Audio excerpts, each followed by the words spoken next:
Flat కాదు సాయి గారు.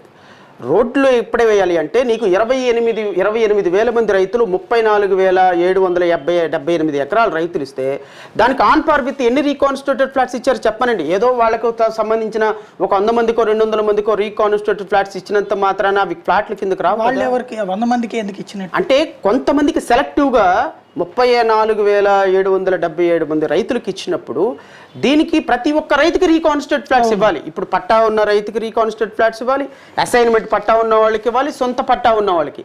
వీళ్ళు ఎవరికి రీకాన్స్టిట్యూటెడ్ ఫ్లాట్స్ 100% ఇవ్వాలి.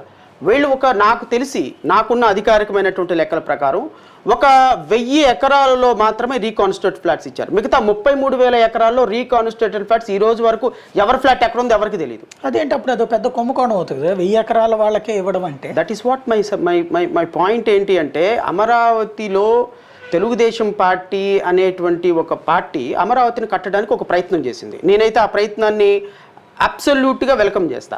కానీ ప్రయత్నం చేయటం వేరు, ఆ ప్రయత్నాన్ని లోపభూయిష్టం లేకుండా ట్రాన్స్పరెంట్గా ముందుకు తీసుకొని వెళ్ళటం వేరు. ఇప్పుడు మీరు ఒక కార్యక్రమాన్ని, ఒక పథకాన్ని ప్రవేశపెట్టారు. ఆ పథకంలో ప్రతి క్షణం లొసులుకు కనపడతా ఉంటే ఆ పథకాన్ని ఆద్యులు మీరే కదా అని మిమ్మల్ని ప్రైజ్ చేయలేను కదా నేను. వైఎస్ఆర్ కాంగ్రెస్ పార్టీ ఏం చేసింది ఏందనేది నేను I will tell you some time after. కానీ తెలుగుదేశం ప్రభుత్వం రాజధాని కట్టిన సందర్భంలో నీకు 5 సంవత్సరాల వ్యాలిడ్ టైం నీ దగ్గర ఉంది.